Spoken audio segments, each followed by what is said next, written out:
Inilah Injil suci menurut Santo Lukas.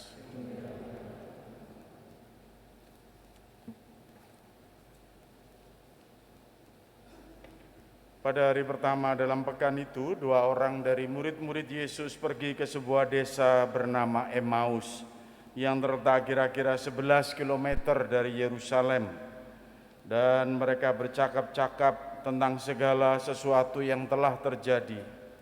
Ketika mereka sedang bercakap-cakap dan bertukar pikiran, datanglah Yesus sendiri mendekati mereka, lalu berjalan bersama-sama dengan mereka. Tetapi ada sesuatu yang menghalangi mata mereka, sehingga mereka tidak dapat mengenali Dia. Yesus berkata kepada mereka, "Apakah yang kamu percakapkan sementara kamu berjalan?" Lalu berhentilah mereka dengan muka muram.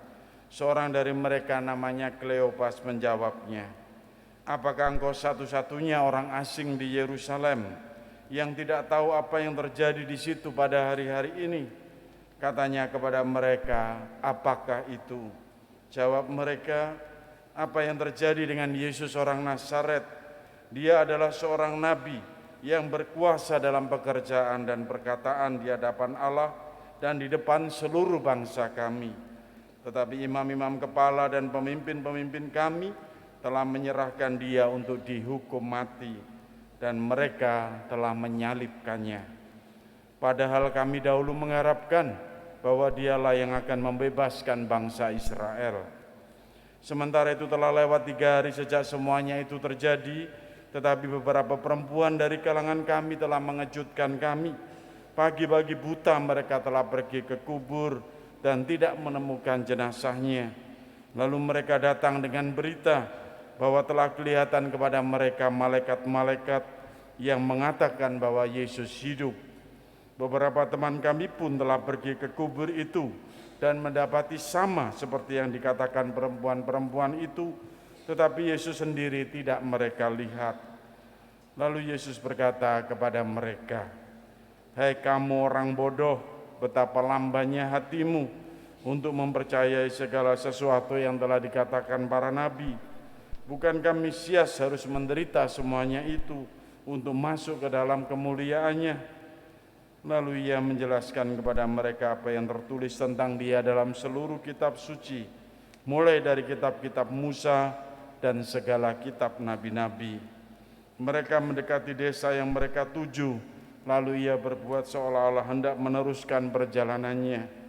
Tetapi mereka sangat mendesaknya, "Tinggallah bersama-sama dengan kami, sebab hari telah menjelang malam dan matahari hampir terbenam." Lalu masuklah Ia untuk tinggal bersama-sama dengan mereka. Waktu duduk makan dengan mereka, Ia mengambil roti, memberkati, lalu memecah-mecahkannya dan memberikannya kepada mereka. Ketika itu terbukalah mata mereka, dan mereka pun mengenali Dia. Tetapi Yesus lenyap dari tengah-tengah mereka. Kata mereka satu sama lain, "Bukankah hati kita berkobar-kobar ketika Ia berbicara dengan kita di tengah jalan, dan ketika Ia menerangkan kitab suci kepada kita?" Lalu bangunlah mereka dan langsung kembali ke Yerusalem. Di situ mereka mendapati ke-11 murid. Mereka sedang berkumpul bersama dengan teman-teman mereka. Kata mereka kepada kedua murid itu, "Sungguh Tuhan telah bangkit dan telah menampakkan diri kepada Simon." Lalu kedua murid itu pun menceritakan apa yang terjadi di tengah jalan dan bagaimana mereka mengenali Yesus pada waktu Ia memecah-mecahkan roti. Demikianlah sabda Tuhan.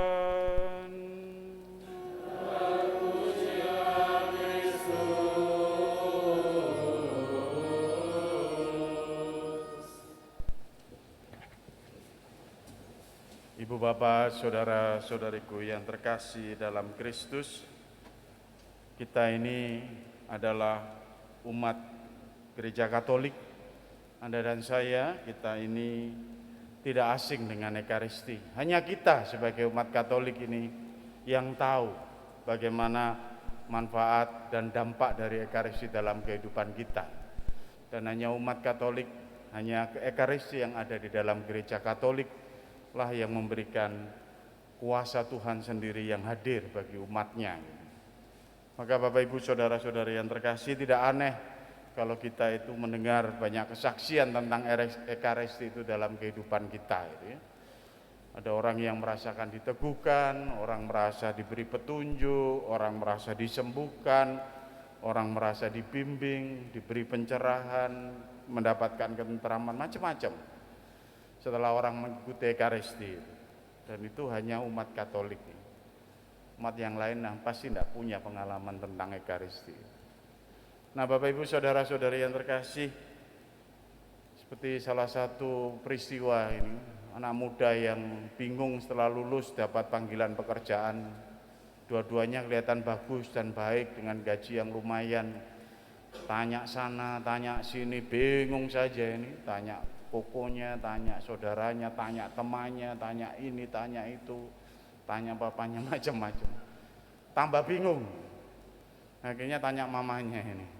Mamanya juga tidak bisa jawab. Mamanya ngomong aja, kamu pergi misa saja, kamu pergi ke Ekaristi saja. Pergi sana. Mama itu soalnya kalau banyak masalah pergi ikut misa. Dan biasanya dapat rahmat, dapat petunjuk dari sana. Itu anak muda ini menuruti apa yang dikatakan mamanya, dan betul. Setelah beberapa bulan dia bisa merasakan syukur, saya bisa memilih yang terbaik karena Ekaristi. Nah, Bapak Ibu Saudara-saudari yang terkasih, demikian apa yang sungguh dialami oleh dua rasul yang pergi karena kecewa, karena takut, karena kehilangan harapan, karena cemas ya, meninggalkan Yerusalem pergi ke kota Emmaus itu. Jaraknya 12 kilo. Pergi dengan muka muram. Sungguh kehilangan kepercayaan, sehingga pada saat Yesus hadir pun mereka itu tidak ngerti sama sekali bahwa itu Yesus gitu. Bahkan menuduh Yesus ini, apakah kamu ini orang baru yang tidak ngerti peristiwa yang ada di Yerusalem. Dan mereka lalu cerita peristiwa-peristiwa, bahkan sampai peristiwa Paskah itu, mereka cerita juga itu. Wanita-wanita setelah 3 hari itu pergi ke makam Yesus dan mereka menemukan makam itu kosong, tidak ada. Bahkan mereka melihat malaikat-malaikat gitu. Demikian juga dikatakan bahwa para rasul itu juga sudah melihat bahwa di situ memang kesaksiannya tidak ada Yesus lagi. Tapi tetap saja dua orang ini meninggalkan Yerusalem dengan muka muram, kehilangan pengharapan, penuh dengan kekecewaan karena ya ditinggalkan oleh Tuhan Yesus sendiri dan tidak mengenal Yesus yang bangkit.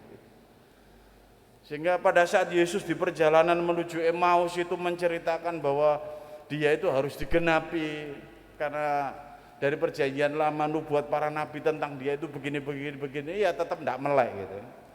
Karena masih diliputi dengan pikirannya sendiri dan perasaan-perasaannya sendiri. Baru setelah sampai di rumah, kemudian mengajak Yesus makan, kemudian Yesus itu memecah-mecah roti dan membagi-bagikan gitu. Ya, itu adalah peristiwa Ekaristi, peristiwa dalam perjamuan malam terakhir itu. Baru para rasul ini sadar, para murid ini baru sadar, itu Yesus. Makanya waktu kita mendengarkan tadi itu hati kita berkobar-kobar. Nah, Bapak Ibu Saudara-saudari yang terkasih, setelah kemudian mengenal bahwa itu Yesus, Yesus kemudian lenyap dan kemudian mereka tidak menghitung lagi ini karena hatinya berkobar-kobar ya. Kan mengatakan gitu, sudah jangan pergi, matahari sudah mau tenggelam, hari sudah malam. Tapi setelah berjumpa dengan Yesus, apa yang dialami oleh para murid menuju Emmaus ini, peristiwa Emmaus itu, mereka kembali lagi ke Yerusalem, berjumpa lagi dengan para rasul, bertemu lagi dengan mereka dan menceritakan bagaimana pengalaman ini. Jadi pengalaman akan Ekaristi, bagaimana Yesus memecah roti dan membagi-bagikannya kepada mereka, membuka pikiran, hati, dan apa yang menjadi menggelayut dalam diri mereka itu dibuka sendiri oleh rahmat Ekaristi ini.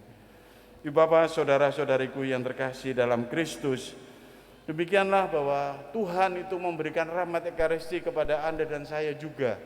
Terus diperjuangkan bagaimana Ekaristi itu adalah kehadiran Tuhan sendiri yang memberikan rahmatnya kepada umatnya, yang memberikan segalanya bagi umatnya itu melalui perayaan Ekaristi. Makanya Ekaristi itu kan disebut sebagai puncak tata kehidupan umat gitu.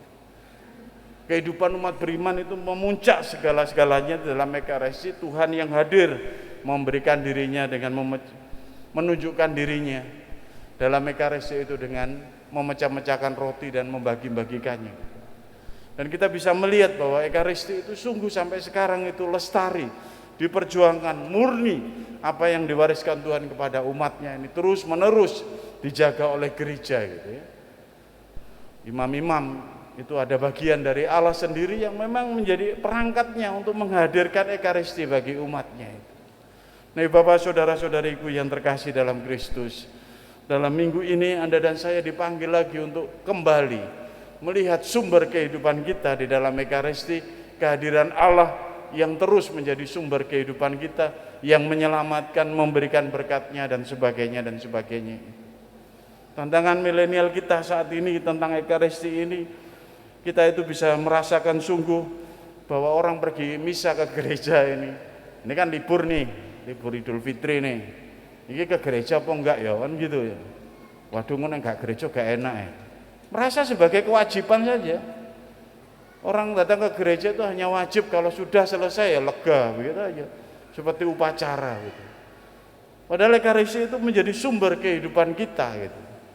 Orang juga bisa merasakan tantangan kita itu melihat kan sama seperti yang lain. Kita baru saja merayakan Paskah, umat yang lain sekarang merayakan Idul Fitri gitu. Sama toh.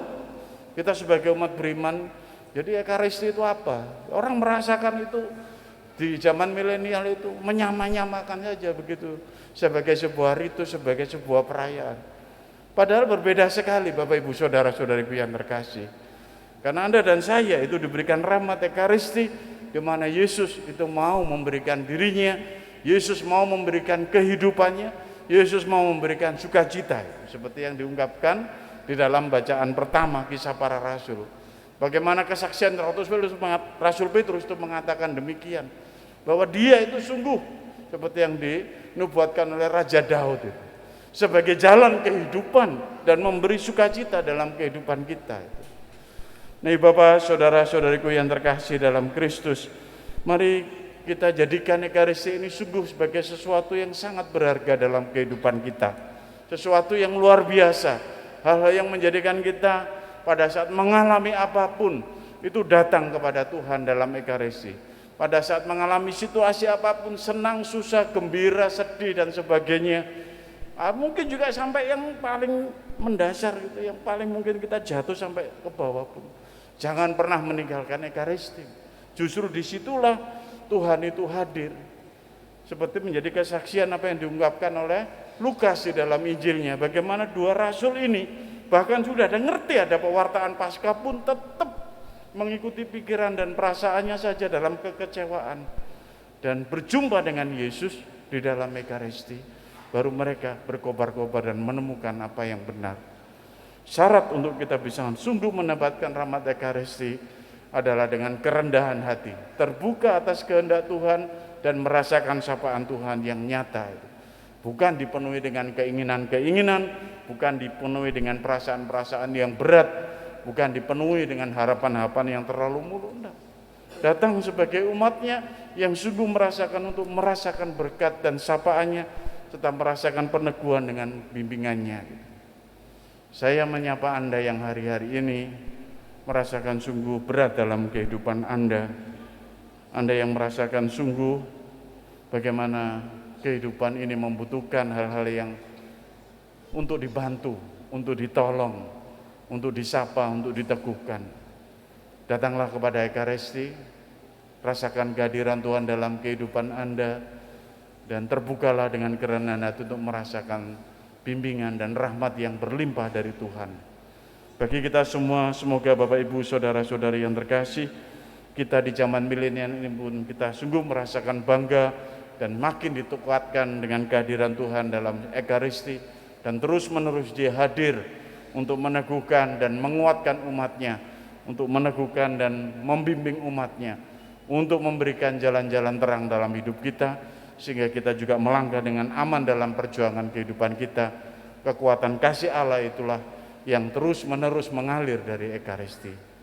Berkat Tuhan menyertai kita semua.